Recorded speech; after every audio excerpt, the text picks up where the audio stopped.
Welcome down to my 9-foot homemade oak bar. Pour yourself a cold one. You are listening to Bucs in the Basement. My name's Chris, and Craig here is the biggest Pirates fan you'll ever meet. Let's talk Pirates baseball now. Welcome to Bucs in the Basement. Now I see the changes in this town. They change, they say one thing, but then the next day it's different. They change, but they don't know what they want. All they do is change. Going left, going right, travel day, travel night. That's where we'll go.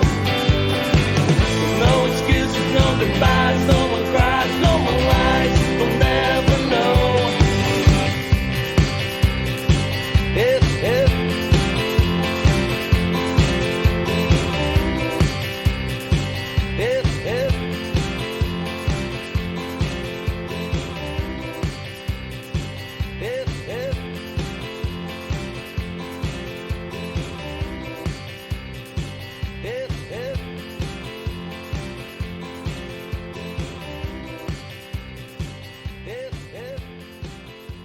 Hey Chris, how's your old man back feeling today?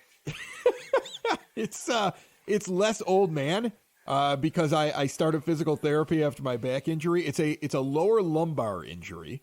I basically couldn't move around, and I went to physical therapy and they did something called I want to say it wasn't hot needle. It was like single needle, some sort of needle therapy. It wasn't acupuncture. They take a needle and they stick it right into the muscle until I twitch and scream.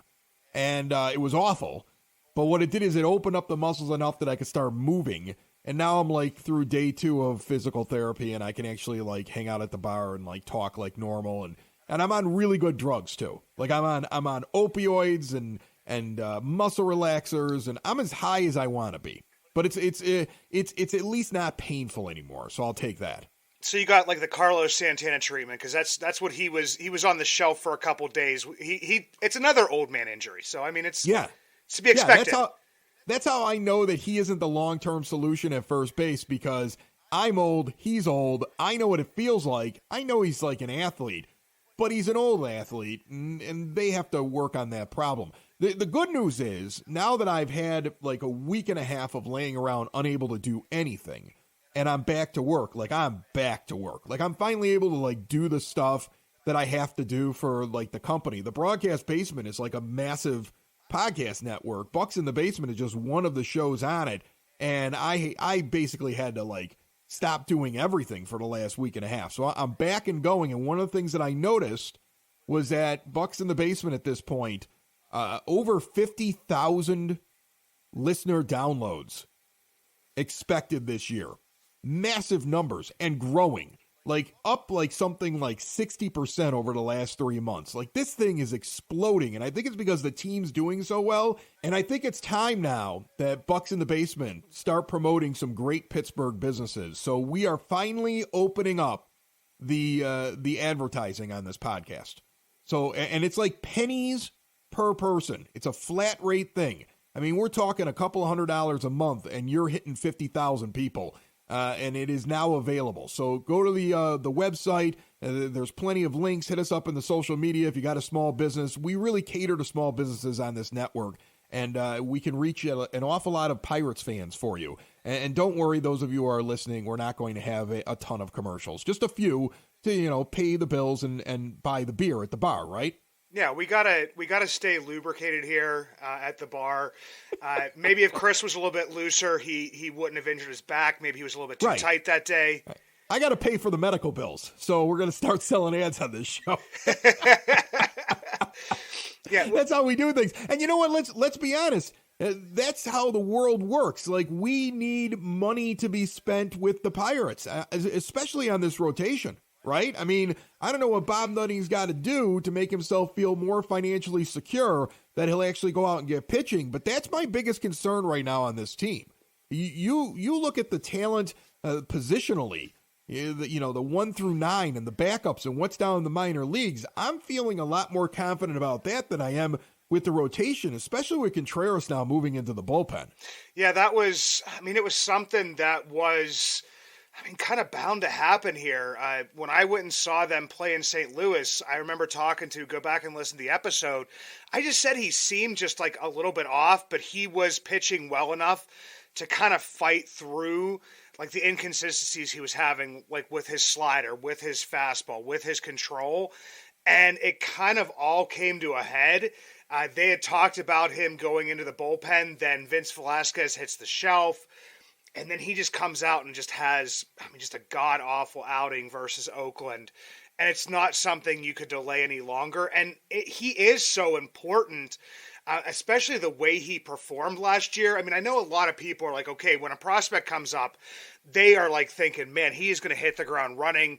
He performed well, and, they're counting on him. And to a degree, when we were talking about the rotation before the year, we're like, okay, well, we got, hopefully Mitch Keller continues. Hopefully Contreras shows he was what he was last year. But, these guys, they hit these hiccups. Mitch Keller's hit them throughout his career. I don't know too many people that, Spencer Strider for Atlanta over the past few years.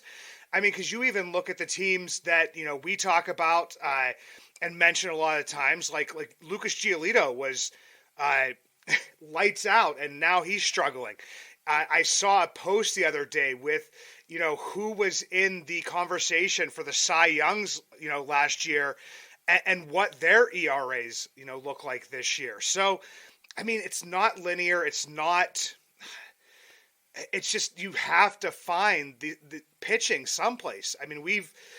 We've listed, you got Mitch Keller and then one of, either Oviedo Ortiz or Contreras or Priester. And now you're like, can throw Jared Jones from Double-A into that mix. But, you get these injuries. Vince, JT, Mike Burrows. That pitching depth that was talked about at the beginning of the season is like poof, up in smoke. We're already, calling up Osvaldo Bido. Number one, because I don't think that Quinn Priester is ready at this point. He's had good start, bad start, good start, bad start, trying to figure out what type of pitcher he is. He's shown flashes, but I'd like to see him get a little bit more polished. But even if he comes up here and he's, supposedly polished, he could have some bumps in the road as well. Here's the thing. First off, a quick correction for you. I think you mean Dylan Cease is the one that was really good last year for the Sox and fell off, because Giolito's on fire. In fact, Lucas Giolito would be the kind of guy that you'd want to go out and get if you're a Pirates fan in the offseason, because he's red hot over his last couple of starts. He's probably the best pitcher on a team that's well under 500, and he's going into his free agent year, and you can see other teams already kicking the tires for a midseason trade, but that's a guy who wants to go in the free agency. He's well documented as one of those guys. He's like I think he's their union rep, and I remember him talking about how important it is to get in the free agency and maximize your value. It would be wonderful to believe that this is an organization that would turn around and say, now we're going to go get a frontline pitcher and we're going to spend the money because we've got so much in the pockets of Bob Nutting that really isn't translated into the payroll of the Pittsburgh Pirates. I don't know if that's really going to happen. What you do need to do, though, is along with development, you need to start identifying who you're going to be targeting in the offseason. You need to build a staff. It's my biggest concern with this team. You need to have pitching. And I'm not talking relief pitching. Bullpens can come together. I saw this great stat the other day. The Rangers are in first place out in the AL West, and they spent $14 million total on their bullpen. They spent like a ridiculous amount of money. We're talking hundreds of millions of dollars on everything else, and the bullpen was $14 million. It was minuscule. You can identify players, get them at the right times, fit them in the roles. If you really want to live high on the hog, you get yourself a big-time closer, but you have a good closer on this team. So I'm not worried about the pen. I'm worried about the rotation. You need guys that can go out there. They can get you a lot of quality starts, which means they're going 6 innings and they're giving up 3 or less runs at minimum. They're keeping guys off base. They're not taxing your bullpen because they can go deep into games, and they can actually get you through the rotation when they're having a bad day onto the next guy. When they're having a good day, they're dominating. And you need to have a couple of guys like that on your team. You need those guys because when you get to the postseason, it all hinges on the pitching. And right now, you don't have that. So if you really want to look far off into the future at the next step or two as to where the Pirates have to get if they're going to be a true contender and somebody who could get into the postseason and make noise and possibly go get that elusive championship, they need to be able to find a better rotation. And even if Quinn Priester was ready right now, that's only one more guy. Even if Quinn showed up right now, they've decided, well, you know what, we're wrong. We're bringing up Quinn Priester, and we put him with Mitch Keller. You only got two. Rich Hill is not a long-term solution, and I don't see anything else that gives me an awful lot of confidence when it comes time for those big starts and those big games down the stretch. And when you get into September baseball and then October baseball, and you need to have that guy with ice in his veins that can go out there and just pile on some innings and keep other teams down.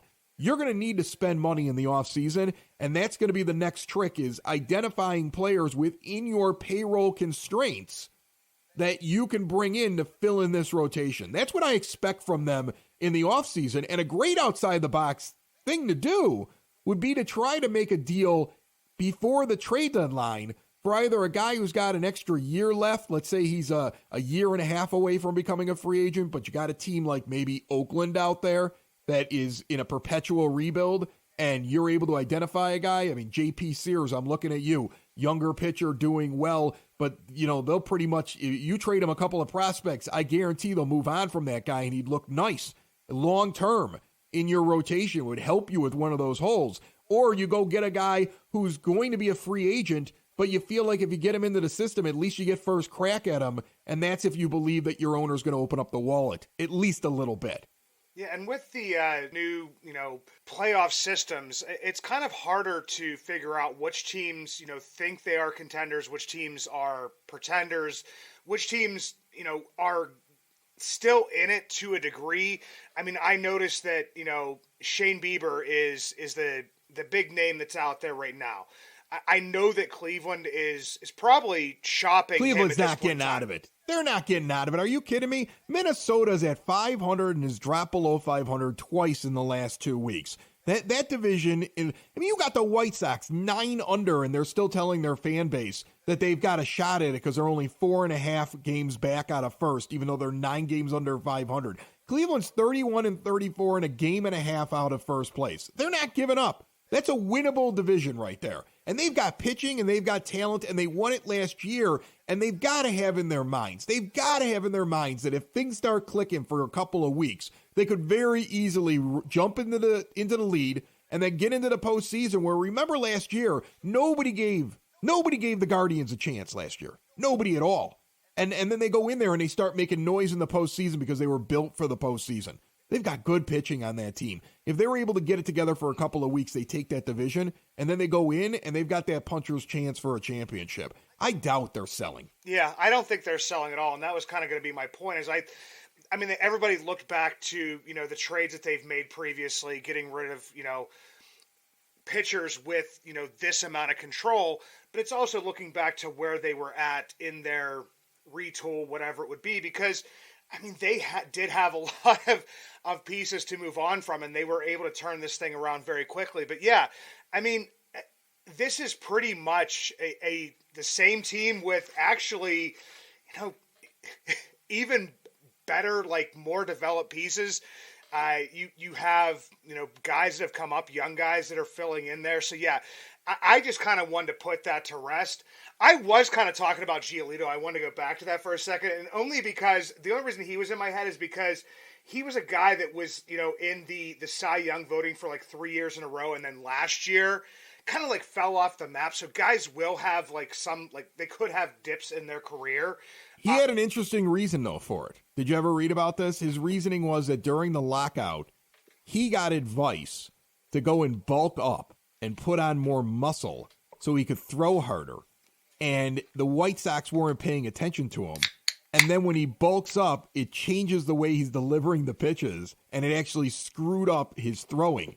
So he lost muscle and brought himself back down under their watchful eye in the offseason this year and returned back to the norm. So it's like that's one of those things. Like you want your scouting department to understand that stuff when they're going and looking at pitchers. Like this guy had a bad year, but we have a reasonable explanation for it. Yeah, and that makes sense. I mean, I usually try to bulk down as well. I mean, that's my theory. Is just I've been bulk bulking down since my 20s.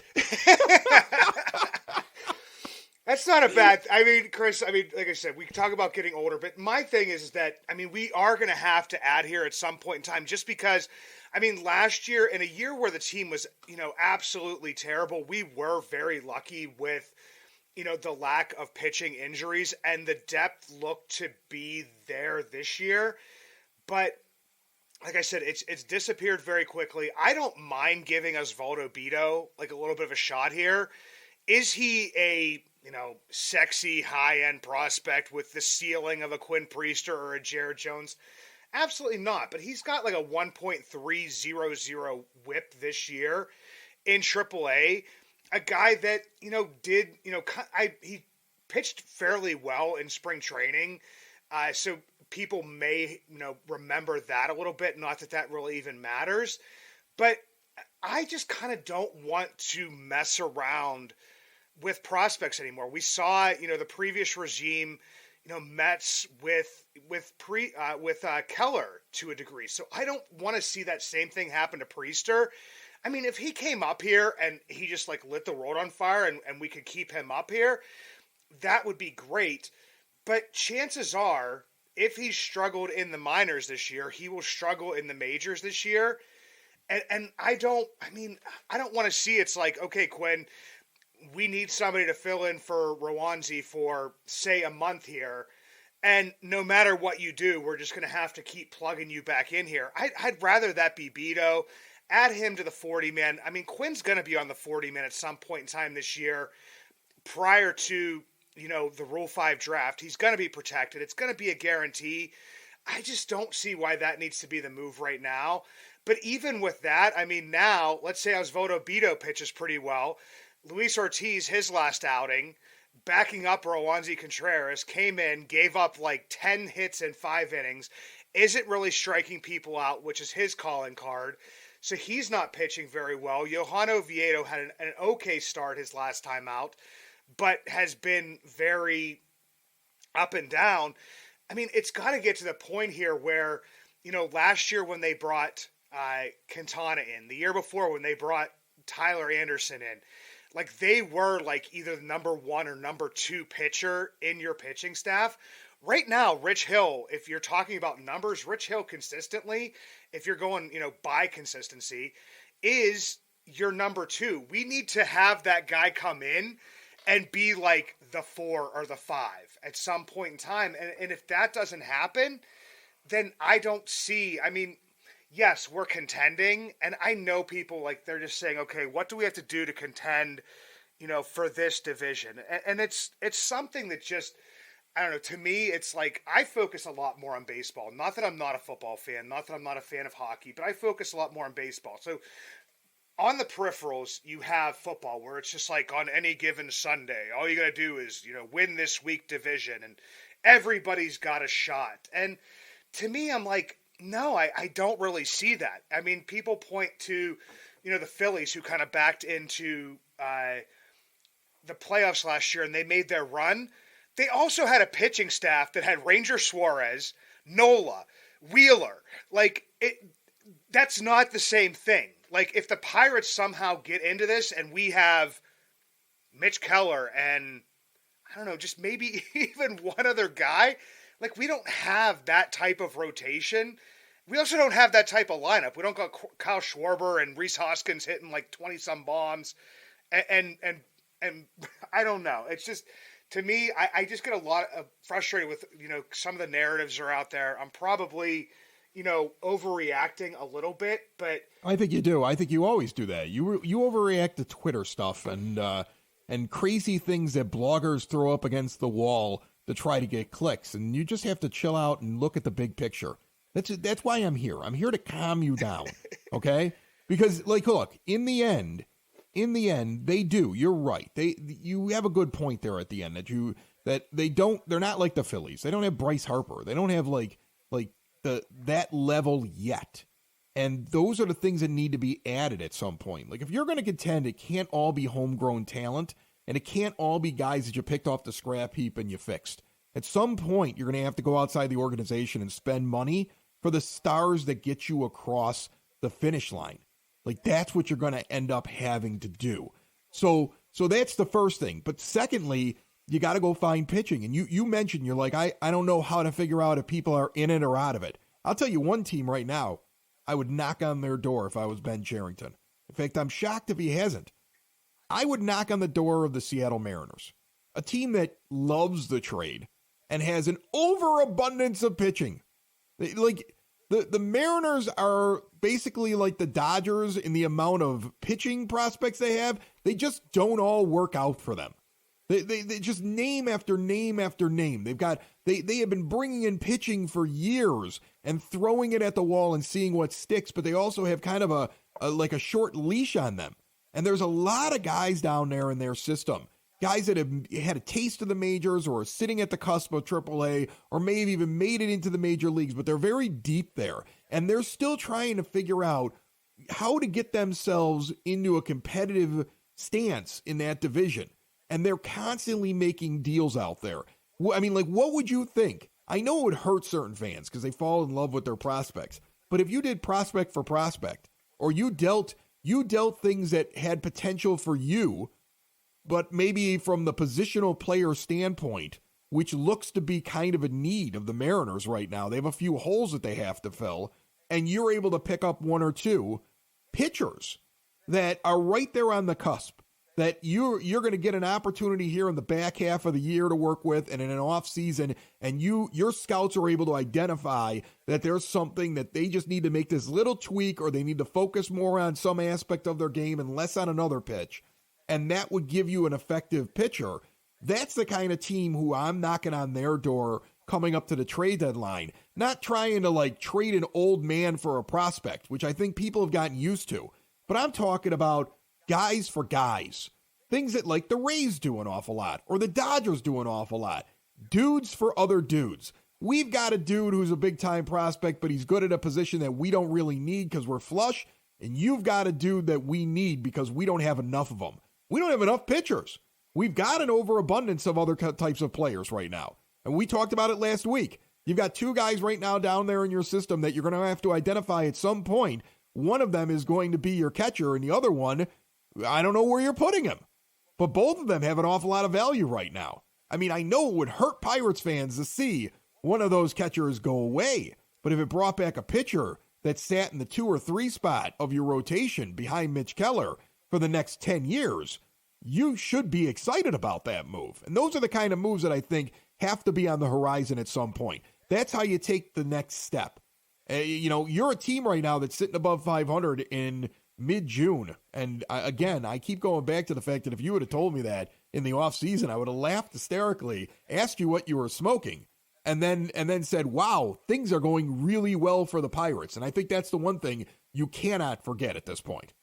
Yeah, and I think it's good to be having these types of conversations just because, I mean, it's a lot better than okay, who are we going to trade? And I'm not saying that we're not going to trade those players. I mean, I would be shocked if the Pirates didn't try to, move Rich Hill. I'd be shocked, if, I would hope they would try to find somebody who would, take on, Carlos Santana or, G-Man Choi maybe when he comes back and gets hot for a couple weeks.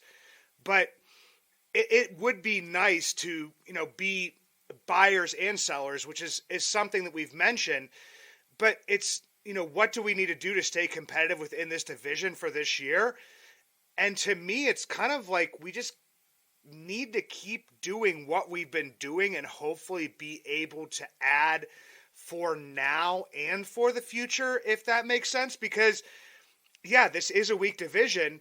And in this weak division, up until this point in time, through this many games, we, at the time of this recording, have a 1-game lead in the division. So, I mean, I would probably say is, we got beat by the Oakland Athletics, who are, pretty much beating everybody right now for some unknown reason. That happens in baseball. But we also then came back took on a struggling Mets team and won that series. We've talked about this, Chris. It's just basically looking series to series and trying to win that series. So I feel like that's something that even with this, roster that we have right now, hopefully, you can get a good start here and there from a guy that you may not expect it from. Yes, that's why I'd say we are probably built at this point in time to win a weak division, but not built to win, I don't even know if it would be built to win even a wild card series at this point in time, just because I wouldn't trust the pitching going into it.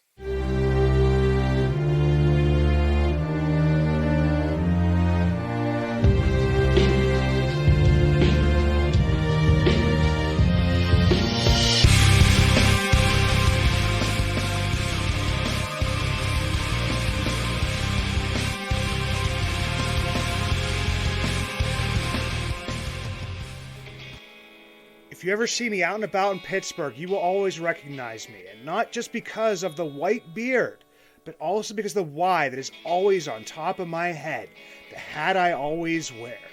The Yins brand, proud partners with Bucs in the Basement. 3 dynasties, 1 brand, Yins. Finally, 1 brand to rep all black and gold. Follow at Shop Yins for new merch drops and giveaways. Order online at www.shopyins, the emphasis on the 2 Z's, high quality comfort, lightweight materials, a new modern look for the black and gold, made for Yins by a Yinzer. I wanted to run down some of the names real quick of pitchers that you're going to see in the offseason. And then what you have to do is you have to ask yourself, first of all, how many of these guys do we need? Because I would say you need 3. Like, I would say Contreras comes back. How about this? At least 2. You need to sign 2 pitchers in the offseason, is what I see, is what you're going to have to do. And like, I'm looking at this year and I'm saying, let's go for it. Let's see what happens. Wouldn't it be great? And that's why it'd be great to add somebody in that would actually help you at the trade deadline. I think you should be buyers without mortgaging your long term. And that's the trick, because teams are going to hear you knocking on the door and be like, well, we want your top 3 prospects for this guy. And you're going to have to sit there and say, no, we're not at that level yet. That's not what we're trying to do here. We can't blow up everything that we worked for up until this point. But there's got to be a few guys that you identify in your system that are a little bit behind the curve that maybe other people haven't realized are a little bit behind the curve that could be capital for trades. But then when I look ahead and I say, okay, Contreras, let's say he works it out and he gets back into the rotation. You have Mitch Keller, and then maybe Quinn Priester's ready next year to be your 5th starter. There's still 2 guys that you got to go out and get. I mean, it is flush out there with free agency, but are you going to spend money on these guys? I mean, are they going to spend the money that they need to spend to get Aaron Nola or Lucas Giolito or even go for Blake Snell or Luis Severino? I mean, there's a lot of names out there. You go grab an old guy like James Paxton, who even though he's always injured, is on fire since he got back and got himself healthy right now for the Boston Red Sox. He'll be available. He's old, though. That'll be the interesting thing. You could very easily, this offseason, if you're willing to spend, catapult this team into legitimate contention. It would be interesting to see, though, as this season goes on that we're currently in, will they make a move prior to the trade deadline that is long-term, that gives them at least a good seat at the table with a free agent that's going in the free agency this year, but they got him for the last couple of months, made a little bit of a run. Maybe the guy falls in love with what they're doing in Pittsburgh, and you are willing to spend the money as to what they are projected to make because you have more in your budget than what we think you have, okay? Or, like, will they be able, like, that's the whole thing. What will they build prior to the trade deadline? That, I think, is the most interesting thing, and I think they have to build in their rotation right now. It is their biggest area of concern. Yeah, and I mean, I was just looking back, and this is probably maybe changing the topic back a little bit to what we were talking about before, but in winning like a weak division, and I look back to the last like 3 years of playoffs and who won the division in the National League Central. The Cubs won it in 2020. You can throw that out if you want to, but we had 3 teams in the playoffs that year because they pretty much let everybody in. The person who won the division, the best team in the division, lost in the wild card 2-0. The Milwaukee Brewers lost in the NLDS the next year in 2021, 3-1. The St. Louis Cardinals got bum rushed by the Phillies and lost 2-0 in the wild card. Believe me, making the playoffs is something that we should still have as a goal. But I just kind of want to reiterate something we brought up before: is you don't want to sacrifice the future just to do that. And like you said, I think there is like a little bit of a balance here. I think there's a way, but you have to have either, in my eyes, like you said, a Contreras, an Oviedo, and Ortiz. One of those guys has to turn this around and have a successful season this year. And then maybe throw in Quinn Priester, hopefully for the next season. Jared Jones, I want to see him get a little bit more polished in AAA. He's in AA right now. I mean, people have made that jump up, and I feel like when that happens, it's like such an oddity, but then people, that's the one they remember of people that make those types of jumps. But man, I just don't really see that happening right now. And for me, yeah, I mean, you're looking at it the same as you've looked at the past few off seasons, is that you still need to add at least 2 starting pitchers to this rotation to be able to be legitimately competitive for that year and for hopefully, a couple more years to come. Right now, that's where this could kind of, fall apart. And that's why I get people want to inject something into this right now. And I would love to inject something into this right now, but you're not injecting what would be like a guaranteed competent,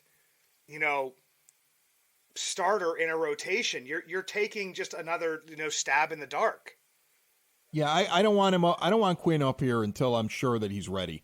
And if they're not sure he's ready, I completely get it. I get the reason though why people want to get going. They're listening to the national media tell everybody that Cincinnati's now like the greatest team ever, and watch out for Ellie De La Cruz.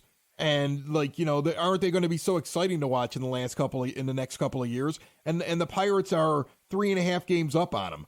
And the Pirates are 34-30, and Cincinnati's 32-35, and nobody's talking about the Pirates. I mean, I get it. Have a chip on your shoulder. I'm totally fine with it. I completely understand the entire thing. You're in first place, and nobody notices it because they're not giving you a chance. I get the urge to say, no, forget these guys. We're going to win because we're sick of them talking about or not talking about us. Okay, but I get that. But you know what? Play the long game. Don't play checkers. Play chess here. Okay, because you want titles. And this is how you build the title. You have to be patient even when it hurts. Yeah, and it's amazing to me that people are still falling back on, the Reds when they've never been able to build anything for any sustainability. And, people are talking about their great 3 pitchers, the young pitchers. And right now, only Hunter Green's working out. Nick Lodolo's injured. Graham Ashcraft started to become a mess, and now he's got... so much hype. So much hype on that team. It's crazy. You see it just in the baseball Twitter. All the national shows oh, look at the Reds, blah, blah, blah, blah, blah. Please, knock it off. Come on. I'll take what's going on in Pittsburgh over what's going on in Cincinnati any day of the week. Yeah, because Cincinnati will somehow screw it up. They always do.